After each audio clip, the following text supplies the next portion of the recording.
CJP പ്രക്ഷോഭകർക്കെതിരായ നികൃഷ്ട പരാമർശത്തിൽ അറസ്റ്റിലായ TG മോഹൻദാസിന് ജാമ്യം ലഭിച്ചിട്ടുണ്ട്. തിരുവനന്തപുരം ACJയും കോടതി ഉപാധികളോടെയാണ് ജാമ്യം അനുവദിച്ചത്. അന്വേഷണ ഉദ്യോഗസ്ഥന് മുന്നിൽ ഹാജരാകണം, സമാന കുറ്റകൃത്യങ്ങളിൽ ഏർപ്പെടരുത് തുടങ്ങിയവയാണ് ഉപാധികൾ. അർജുൻ വിവരങ്ങളുമായി ചേരുന്നുണ്ട്. അർജുൻ, കോടതി ഇപ്പോൾ ജാമ്യം അനുവദിച്ച് നമുക്ക് നേരത്തെ തന്നെ തോന്നിയിരുന്നു ഇപ്പം ഇദ്ദേഹത്തിന്റെ പ്രായാധിക്യമൊക്കെ പരിഗണിച്ച് ഒരുപക്ഷെ ജാമ്യത്തിലേക്ക് കാര്യങ്ങൾ എത്തിച്ചേരുമെന്ന് അതുപോലെ തന്നെ സംഭവിച്ചിരിക്കുന്നു. ഇനിയിപ്പം അറിയേണ്ട ഒരു കാര്യം, പ്രതിഷേധങ്ങൾ ഏറ്റുവാങ്ങിക്കൊണ്ടാണ് ഇദ്ദേഹം കോടതിയിലേക്ക് പോയതെങ്കിൽ ഇനിയിപ്പോൾ സ്വീകരണമടക്കമുള്ള കാര്യങ്ങൾ ഇവിടെ ഒരുക്കിയിട്ടുണ്ടോ എന്നുള്ളതാണ്.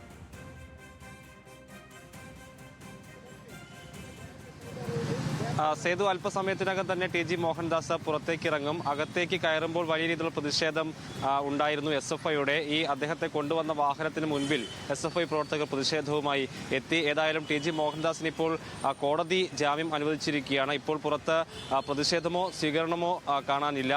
കർശനമായിട്ടുള്ള ഉപാധികൾ എന്ന് പറയാം കോടതിയുടെ ഭാഗത്തുനിന്ന്. അന്വേഷണ സംഘം ആവശ്യപ്പെടുന്ന ഘട്ടത്തിലൊക്കെ അന്വേഷണ സംഘത്തിന് മുൻപിൽ ഹാജരാകണം എന്ന് ചൂണ്ടിക്കാണിക്കുന്നു. എല്ലാ തിങ്കളാഴ്ചയും അന്വേഷണ സംഘത്തിന് മുൻപിൽ 2 മാസത്തേക്ക് എല്ലാ തിങ്കളാഴ്ചയും ഹാജരായി ഒപ്പിടണം എന്ന് കോടതി പറഞ്ഞിട്ടുണ്ട്. സമാന കുറ്റകൃത്യം ആവർത്തിക്കരുത് എന്ന് പറയുന്നു. നാളെ തൊട്ട് 3 ദിവസം അന്വേഷണ ഉദ്യോഗസ്ഥന് മുൻപാകെ ഹാജരാകണം എന്നുകൂടി കോടതി ഈ ജാമ്യം അനുവദിച്ചുകൊണ്ട് ഉത്തരവിട്ടിട്ടുണ്ട്. ജാമ്യം നൽകരുത്, ഈ സമാനമായിട്ടുള്ള കുറ്റകൃത്യങ്ങൾ ചെയ്യാനുള്ള സാധ്യതയുണ്ട്, വാദിഭാഗത്തെ സ്വാധീനിക്കാനുള്ള സാധ്യതയുണ്ട്, ഡിജിറ്റൽ തെളിവുകൾ നശിപ്പിക്കാൻ സാധ്യതയുണ്ട് എന്നിങ്ങനെ കാര്യങ്ങളാണ് പ്രോസിക്യൂഷൻ ചൂണ്ടിക്കാണിച്ചിരുന്നത്. പക്ഷേ കോടതി അക്കാര്യങ്ങൾ തള്ളിക്കളയുകയാണ് ഉണ്ടായത്. ഈ സേതു പറഞ്ഞതുപോലെ തന്നെ TG മോഹൻദാസിന്റെ പ്രായാധിക്യം ഉൾപ്പെടെയുള്ള കാര്യങ്ങൾ കോടതി പരിഗണിച്ചു എന്ന് വേണം കരുതാൻ. അങ്ങനെ ഉപാധികളോടെ അന്വേഷണ സംഘത്തിന് മുൻപാകെ ഹാജരാകണം, അന്വേഷണത്തോട് സഹകരിക്കണം എന്നിങ്ങനെയുള്ള ഉപാധികളോടെ